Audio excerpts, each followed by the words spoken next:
Who are the mysterious warriors we know as travelers that we find in God of War 2018? What capabilities do they possess? And probably even more important, who are they working for?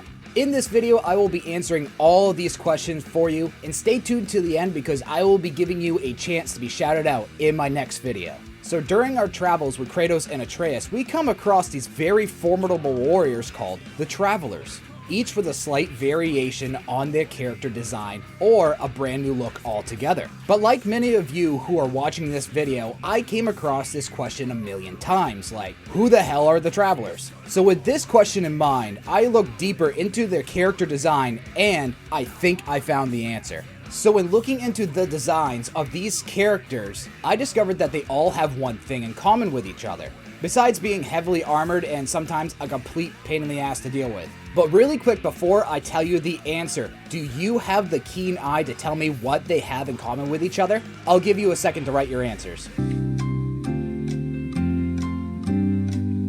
Okay, that seems like enough time. So this is what all the Travelers have in common with each other and is very important in this theory. And that are these right here. Yes, what they have in common with each other is that they are all wearing oath rings. But why is that so important? So an oath ring, if you haven't seen the millions of Viking TV shows and movies that are out there right now, is a piece of jewelry that someone would pledge allegiance to someone that holds a high status in society, such as a jarl or maybe even a king. People would swear oaths on these rings as a promise to do whatever their chief or king may say, or even hold up their end of a bargain. And back during the time of the Norse people, during several rituals, they would actually have an oath ring on an altar to potentially swear an oath to a god. And back during this time, an oath or a promise was actually a very big deal, and people actually kept them. And if that oath or promise was broken, they had a very high chance to be sent to Hell or Helheim when they died, instead of going to a better place such as Valhalla or maybe even Folkvang,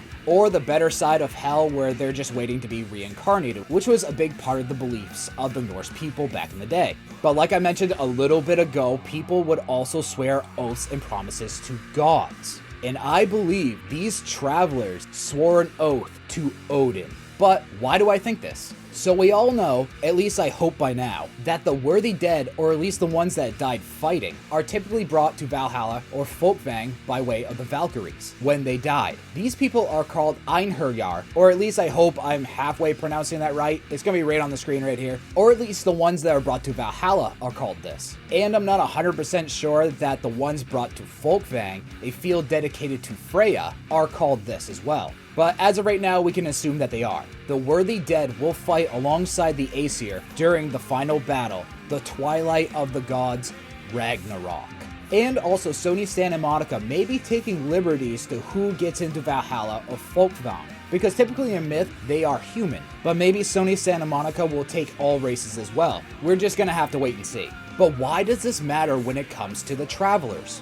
I think the Travelers are some of the worthy dead from Valhalla or Folkvang that travel throughout the realms to do Odin's bidding. And I don't think they are all humans as well, or at least anymore. I think the Travelers are a variety of beings found around different realms. If you look closely at the Travelers, especially in the face, it looks like they seem pretty similar to different enemy types that we find around the realms in God of War 2018. For example, the Traveler that we find in Helheim, that we come across when we're trying to heal Atreus' sickness, doesn't he kind of look like a Hellwalker? Potentially even a Hell Viking. And we can almost see this when we start taking him down and his armor starts flying off.